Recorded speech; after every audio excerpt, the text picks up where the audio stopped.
Hey YouTube, what's going on? It's Happy Sunday, 1:35, 5 for 2025. Here to talk about some dualism in church. So we look at some angels and demons here, and how's it going? Hey, so like angels and demons, and like people being able to act as conduits for these non-human entities that we can kind of like interact with. So here for investigation purposes, we have like all sorts of different kinds of things we like to read and like look at here. And one of those things happens to be when you find balance and restoration in whatever it is that you're putting out there. So I currently have been lamenting over like some of like my family playing favorites, and then inadvertently it's causing a lot of other things to happen because the people my old roommates somehow got my life freaking inverted because they're just mischievous. So now like that got all out of hand, and like I'm in a bunch of legal trouble, but it's more it has to do with like the pleasantries that came out of it, because that's what people noticed is what can I make the best out of this situation with what life is handing me? And that's where it's ending up in people's pockets and their front pockets and shit like that. So that's kind of like why it's looking kind of like a little flaky here on some of the gold lining, because it looks like it was torn away through this sort of evilness. And that's kind of one big look into like the dualism on the like taking away from the subtraction of like a certain amount of like consistency, right? You want to create that like inertia on consistency with people's feelings and things like that. So when that start their actions don't match what their feelings are, you look into the partitioner work and see what it is that could be taking, it could be pulling away focus from things that were initially good, but then maybe you overthink one thing and you start to catastrophize, right? And so like you don't think about that thing the same way. And this is the underlying inconsistency towards shadow work, and why it's important to do this, sometimes get over the edge with how your feelings and your actions are, because what it basically adds up to is the forward motion and inertia of like what you're willing to kind of risk or sacrifice in that instance of fight or flight, because it's no longer, if that part of dualism is out of your hands and something is taken away from a important or serious thing that you kind of take into account on top of your actions, the fact that like reality weighs in to like why, if you have like different, if you need different variables to plug in, there's like a lot of good ones here, because like reality kind of serves you the the the bare bones of it. And so you get the details, and it creates the friction that you can then decide to build off of or build into that amount of like retainment on action. So that's reality. And once you gain footing in your reality on what is possible and how much of it you're willing to like wade through and endure, it can create this like sort of it's this almost unexpected consistency and footing and friction towards getting to your like goals and stuff like that, because you're using your own experience to put to the test onto reality, whether or not that has the same like lay footing and placement on your current standing in that fact or faith based reality. So like having a little bit 1:41 p.m.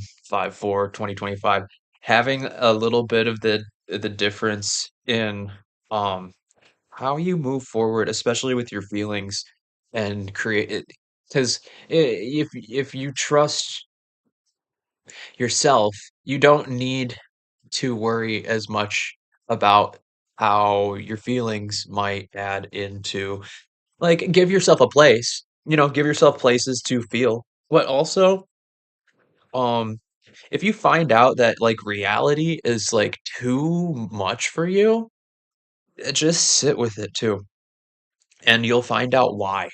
Really a lot more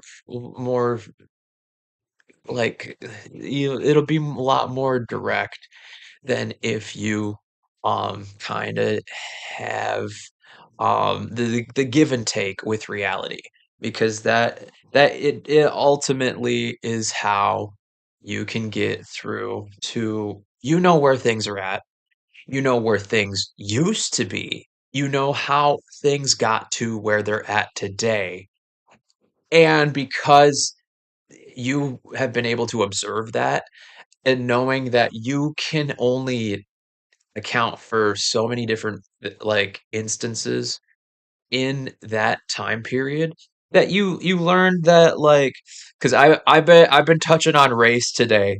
A funny thing, I've been touching on race, and there's plenty of like mixing and cool things and overlapping all over Michigan. But this city tries to emulate all the sides of Michigan. In that sense, they try to get the best of Detroit, the best of like up north, the best of Grand Rapids, and all this stuff like that. Kind of like my Chicago background. It has this really good sourcing for internationalities too. So it's not just one way to be. There are this sense of direction with the practices and yeah, walks of life and all that stuff. So that way you're kind of able to like you're kind of able to work with reality, because that's where you'll find either more friction on certain things or less friction. And so when you expose yourself to different cultures and different people and stuff like that, it starts to give you more of a palette on the tools that you can use with people, as far as what they're possibly capable of bringing in colloquially in the paranormal kind of sense as well. So like if you get a feeling for like versus getting a feeling for like a situation, you can get a feeling for a person. So like that's kind of how you can look at reality and wait, like sit with those things, is know that like you may be in a different like way, but like and so are people, but reality is still there. It comes and goes, but you can always return to it. It's a very like a seasonal concept that you can have like a time in your life where you'll have that part in like stoicism that help you find um you know the truth about it, and whether or not it's like good or evil. It kind of gives you a little bit of both potentially, because the reality says that like things only happen once there's like a reaction to and once the environment's perfect for it. It only happens because there's like reactionary causation to it. There's a like and a like, and it makes an explosion. So like, or whatever it is. And like that's kind of that could be where we're still learning how to repeat life's lessons with other human beings. And there's like so many human beings now on this planet that there's a good chance that we're clustering almost around the same types of like people and ways of life in order to like experience life almost like a sort of more of a hive mind. So if it if we go back to the conduit idea that once multiple people gain this like kind of footing in reality along the same kind of ways of being, it creates that kind of possibility where perhaps instead of just one person being possessed, it's like a mob of people that are possessed and like working together.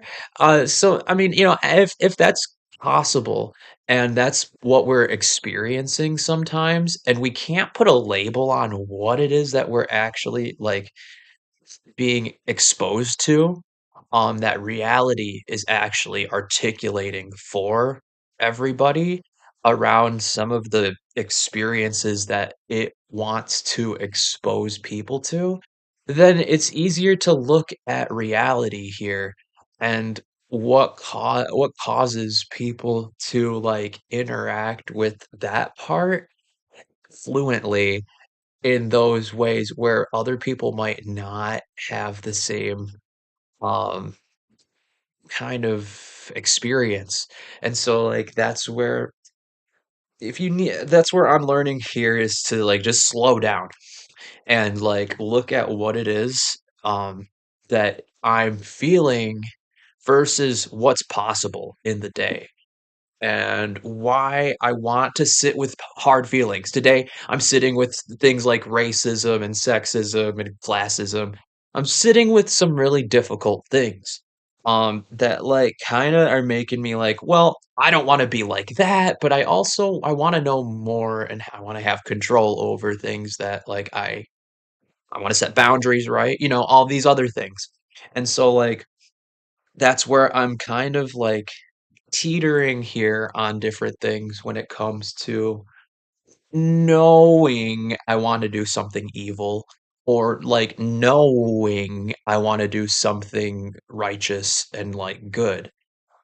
So like that could be like a big part of where feeling something and then knowing you don't have to feel that way can probably get you a few steps back from the ledge of like reality because you are at any given moment could be like steps away from a very like vital plot twist in your life that leads you down like who knows what types of opportunities, and that's kind of where like, that little Alice in Wonderland like kinda thing going on, where it's literally like a like, this experience of your reality being outside of you, but also outside of that reality, we don't know what exists, and that's kind of like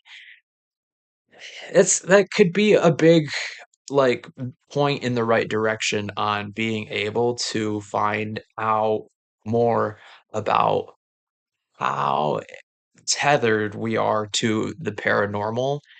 If reality facilitates space for paranormal events and phenomenon, then it makes sense that it's only a matter of time before other people start getting exposed to more of it.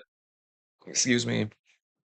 As long as people are like being safe about those things, and creating those like partitioners and things like that as conduits. Because if we're able to expect a whole hive mind of humans to not get caught up in say there's a cult of like-minded magicians, right? We'll just keep it nice and PC here.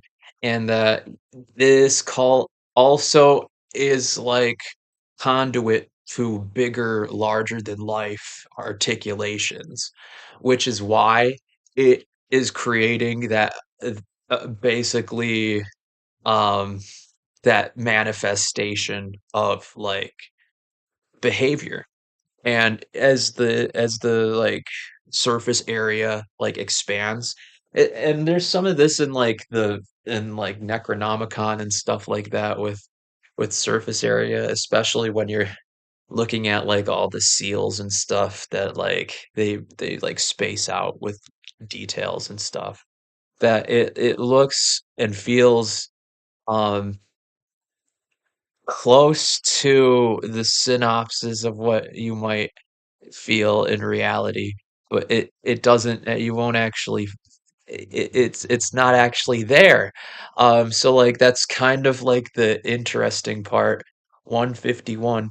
It's not actually there, but it's like totally there is something taking the spot of the idea that somebody's like feeding and seeding into the ground, and like it grows, right? So like very similarly, that's like, that's how like natives like worship like the sun and did rain dances and stuff like that. So like there's a good chance that like in between is this like sort of, it's like a thirst for knowledge, right? So it's we can philosopher's stone some of that and compartmentalize it and like make it makes a little bit of sense. So, like, I think that's like a big key into being able to recognize something in reality that may sit more precariously on like a tipping an event into place, which is probably, a good thing to kind of keep an eye on in the grandiose kind of like concept of reality. Because if you know what time reality is going to articulate itself and the ways it's going to, you can like keep yourself safe and you know observe and act and uh, defend or gather or whatever it is, it's that big part of like survival. 153, 5/4/2025. Gonna wrap it up right there. You guys have a good day.